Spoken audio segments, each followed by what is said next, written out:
আমার স্নেহের ছাত্রছাত্রীরা, আজ সরস্বতী পুজো। জানি অনেকে আজ স্কুলে যেতে পারোনি, বন্ধুদের খুব মিস করছো, কিন্তু তাতে মন খারাপের কিছু নেই। মা সরস্বতী তো কেবল স্কুলেই থাকেন না, তিনি আমাদের মনের মন্দিরেও বিরাজ করেন। বাড়িতে উপস্থিত অভিভাবকবৃন্দ এবং শ্রদ্ধেয় বয়োজ্যেষ্ঠ সদস্য যারা আছেন, আপনারাও ছোটদের সাথে যোগ দিন। আজকের এই পুজো আমাদের সবার। সবাই পুষ্পপাত্র থেকে সচন্দন ফুল ও বেলপাতা হাতে নিন। মনে রাখবেন, আজ আমরা দূরে থেকেও ভক্তির টানে এক হয়েছি। সবাই হাত জোড় করুন।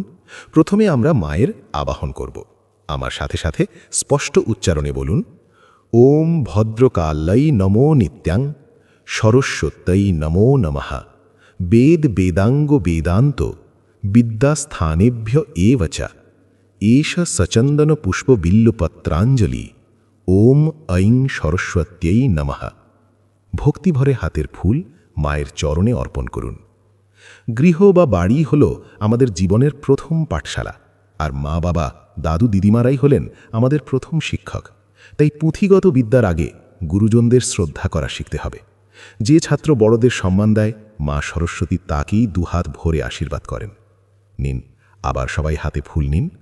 ওম জয় জয় দেবী চরাচর সারে কুচযুগ শোভিত মুক্তাহারে বীণা রঞ্জিত পুস্তক হস্তে ভগবতী ভারতী দেবী নমো হস্তুতে। এইষ সচন্দন পুষ্পবিল্লপত্রাঞ্জলি। ওম ঐং সরস্বত্যৈ নমঃ। ফুল অর্পণ করুন। আজ আমরা প্রযুক্তির সাহায্যেই ঘরে বসেই পুজো করছি। মা সরস্বতী জ্ঞান ও কলার দেবী।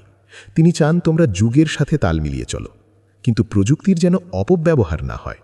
মোবাইল বা কম্পিউটার যেন শুধু খেলার বস্তু না হয়, তা যেন তোমাদের জ্ঞান অর্জনের মাধ্যম হয়। শেষ অঞ্জলিতে মায়ের কাছে সেই সুবুদ্ধিটাই আমরা চাইব। নিন, শেষবারের মতো হাতে বেশি করে ফুল ও বেলপাতা নিন। প্রাণ ভরে মাকে ডাকুন, যেন তিনি আমাদের মনের সব অন্ধকার দূর করেন। বলুন, ওম সরস্বতী মহাভাগে বিদ্যে কমললোচনে বিশ্বরূপে বিশালাক্ষী বিদ্যাং দেহি নমো হস্তুতে। এষা সচন্দন পুষ্পবিল্লপত্রাঞ্জলি। ওম ঐং সরস্বত্যৈ নমঃ। জয় মা। হাতের ফুল মায়ের উদ্দেশ্যে অর্পণ করুন। এবার সবাই হাত জোড় করে কপালে ঠেকান। বলুন, ওম সরস্বতী মহাভাগে বিদ্যে কমললোচনে বিশ্বরূপে বিশালাক্ষী বিদ্যাং দেহি নমো হস্তুতে। সবাই ভূমি স্পর্শ করে প্রণাম করুন। আর ছাত্রছাত্রীরা, তোমরা এখনই তোমাদের পাশে থাকা মা বাবা এবং গুরুজনদের পায়ে হাত দিয়ে প্রণাম করে আশীর্বাদ নাও। মা সবার মঙ্গল করুন। জয় মা সরস্বতী।